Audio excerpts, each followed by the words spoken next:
باللہ من الشیطان الرجیم بسم اللہ الرحمن الرحیم وَإِن كُنتُمْ اور اگر ہو تم فی ریب شک میں مما اس کے بارے میں نزلنا جو ہم نے اتارا علی عبدنا اپنے بندے پر فَأْتُوا پھر لے آؤ بِصُورَةٍ ایک صورت مِن مِثْلِهِ اس جیسی وَادْعُوا اور بلاؤ شُہَدَاءَکُمْ اس کو جو تمہارا مددگار ہو من دون اللہ اللہ تعالی کے سوا ان کنتم اگر ہو تم صادقین سچے فَإِن لَمْ تَفْعَلُوا پھر اگر ایسا نہ کر سکو وَلَن تَفْعَلُوا اور ہرگز نہ کر سکو گے فَاتَّقُوا النَّارَ تو پھر بچو آگ سے التی وہ آگ وقودها جس کا ایندھن الناس انسان ہیں والحجارت اور پتھر ہیں اعدت تیار کی ہوئی ہے للکافرین کافروں کے واسطے۔ آج کے درس میں سورہ بقرہ کے تیسرے رکوع کی آیت نمبر 23 اور 24 شامل ہیں۔ ان دو آیات کا اوپر والی آیات سے ربط اور تعلق یہ ہے کہ پہلی دو آیات جو اس رکوع میں 21 نمبر اور 22 نمبر ہم نے درسن پڑھی اس میں توحید باری تعالیٰ کا تذکرہ ہے، اور یہ جو دو آیتیں آج کے درس میں شامل ہیں اس میں رسول اللہ صلی اللہ علیہ وسلم کی رسالت کا تذکرہ ہے۔ قرآن کریم نے جن تین بنیادی عقائد پر بات کی ہے تو وہ توحید، رسالت اور آخرت ہے۔ عموماً ترتیب اس کی یہی رکھی گئی ہے، تو یہاں پر بھی ان آیات کا آپس میں تعلق ان دو بنیادی عقائد کے ذریعے سے ہے کہ پہلی دو آیات میں توحید کا تذکرہ ہے اور ان دو آیات میں رسول اللہ صلی اللہ علیہ وسلم کی رسالت کا۔ اللہ جل جلالہ اس کتاب کے بابت اس کلام کے حوالے سے ارشاد فرماتے ہیں کہ اگر تمہیں اس وحی کے بارے میں کوئی شک ہے جو ہم نے اپنے بندے پر اتاری ہے، یعنی قرآن کریم یہ اللہ رب العزت کا کلام ہے۔ اس سے پہلے جتنی کتابیں اور صحیفے نازل ہوئے وہ سارے کے سارے اللہ رب العزت کے کلام کا یا اللہ رب العزت کے احکامات کا مفہوم تھے، اللہ تعالیٰ کے الفاظ نہیں تھے۔ اگر ہوتے تو اس کی بھی حفاظت کا ذمہ اللہ تعالیٰ لیتے، اس لیے کہ اللہ تعالیٰ کے کلام، اللہ تعالیٰ کے الفاظ کے مقابل کوئی کلام یا الفاظ ہو ہی نہیں سکتے۔ عربی میں کتاب خط کو کہتے ہیں، تو خط خود بھی لکھا جا سکتا ہے اور دوسرے سے بھی لکھوایا جا سکتا ہے، یعنی یہ بھی ہو سکتا ہے کہ فرشتوں نے لکھا ہو، یا یہ بھی ہو سکتا ہے کہ انبیاء علیہ السلام کی تحریر ہو۔ تو بالواسطہ وہ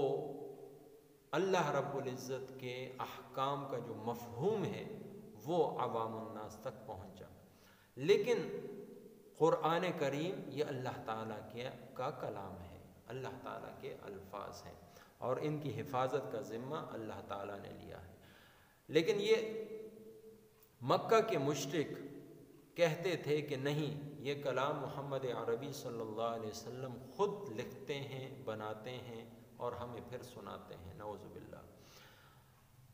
نبی علیہ السلام جس زمانے میں آئے وہ زمانہ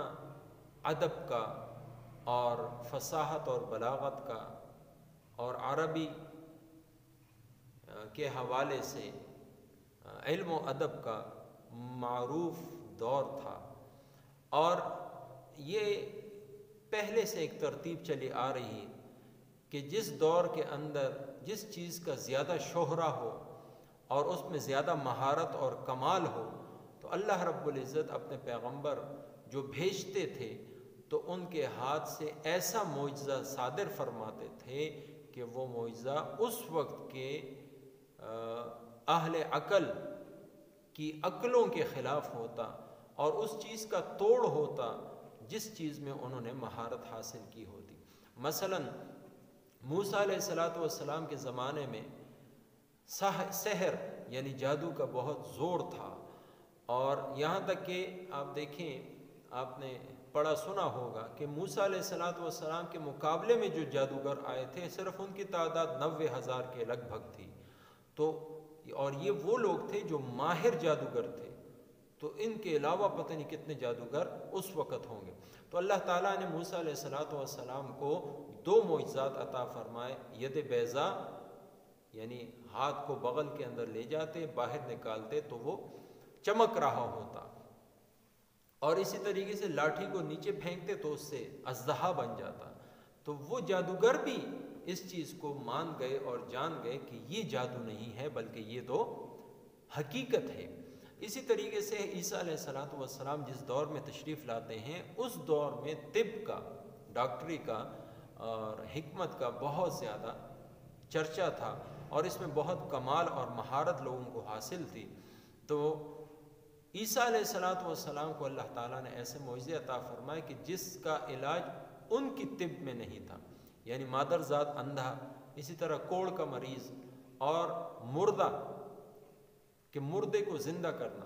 یہ معجزات عیسیٰ علیہ السلام کو دیے گئے۔ معجزہ کہتے ہیں خرق عادت، خلاف عادت، خلاف عقل، کسی پیغمبر کے ہاتھ سے ایسا واقعہ اور ایسی چیز ظہور پذیر ہو جائے کہ لوگ اس کا توڑ نہ کر سکیں، اس کو معجزہ کہتے ہیں۔ ہر نبی کے معجزات اس کے دور، ان کے دور تک محدود تھے،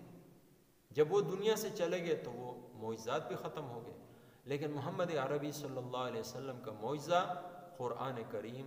آج بھی زندہ جاوید ہے، آج بھی اسی طریقے سے اپنے پوری آب و تاب کے ساتھ موجود ہے۔ نبی علیہ السلام کا معجزہ تا قیامت انشاءاللہ دنیا کے اندر موجود رہے گا۔ تو اللہ تعالیٰ ان مشرکوں کو، کافروں کو کہتے ہیں کہ اگر تم کہتے ہو کہ یہ نبی علیہ السلام کا اپنا کلام ہے، حالانکہ ان کو پتہ ہے کہ وہ امی ہیں، امی کہتے ہیں ان پڑھ کو، ان پڑھ ہونا میرے اور آپ کے لیے ایک معاشرے کے اندر رہتے ہوئے ایک عیب ہے، لیکن محمد عربی صلی اللہ علیہ وسلم کی یہ صفت ہے کہ وہ کسی سے کچھ بھی نہیں سیکھے، نہ لکھنا آتا نہ پڑھنا آتا، لیکن علوم و معارف سے بھرپور قرآن کریم اور احادیث نبویہ کا ایک بہت بڑا ذخیرہ امت کے حوالے کر گئے۔ تو یہ نبی علیہ السلام کا معجزہ ہے۔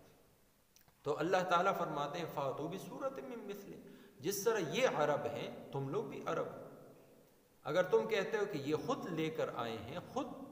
انہوں نے لکھا ہے، خود تمہیں سناتے ہیں، تو تم بھی ایک سورت بنا لو۔ اور سورتن یہ عام ہے،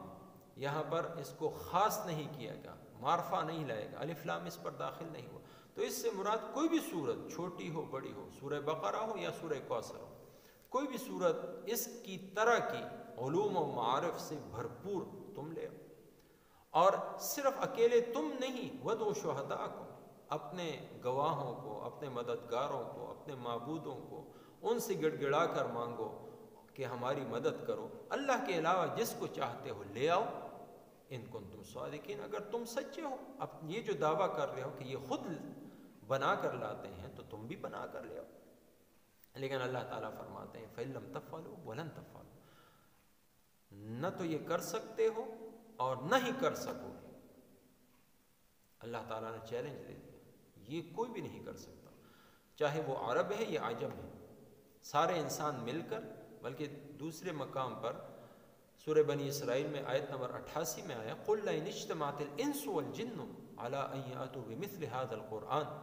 اگر انس اور جن سارے کے سارے اکٹھے ہو کر قرآن پاک جیسی کوئی کتاب لانا چاہے، لا یأتون بمثل، اس کی مثل وہ لا ہی نہیں سکتے۔ تو اسی طرح یہاں پر بھی فرمائے کہ تم یہ نہیں کر سکتے۔ فَاتَّقُوا النَّارَ الَّتِي أُعِدَّتْ، فَاتَّقُوا النَّارَ الَّتِي، پھر اس آگ سے ڈرو۔ ہو سکتا ہے اس آگ کا ڈراوا تمہارے دلوں کو نرم کر دے اور تم ایمان لے۔ کون سی آگ؟ وقودها الناس والحجارہ، جس کا ایندھن انسان ہے، یعنی نافرمان انسان، نافرمان بندے اس کے اندر ڈالے جائیں گے تو وہ مزید دہکے گی۔ والحجارہ، اور گندک کے بنے ہوئے بڑے بڑے پتھر جو اس آگ کو اور بھڑکائیں گے، یا دوسری تفسیر میں کہا کہ والحجارہ سے مراد وہ بت اور مورتیاں ہیں، کہ جب یہ لوگ کافر اپنے معبودوں کو بھی وہاں جلتا ہوا دیکھیں گے اور ان کی بے بسی دیکھیں گے، تو ایک تو ان کے لیے جو آگ کا عذاب ہے وہ تو ہے ہی ہے، ساتھ ساتھ کف افسوس بھی ملتے رہیں گے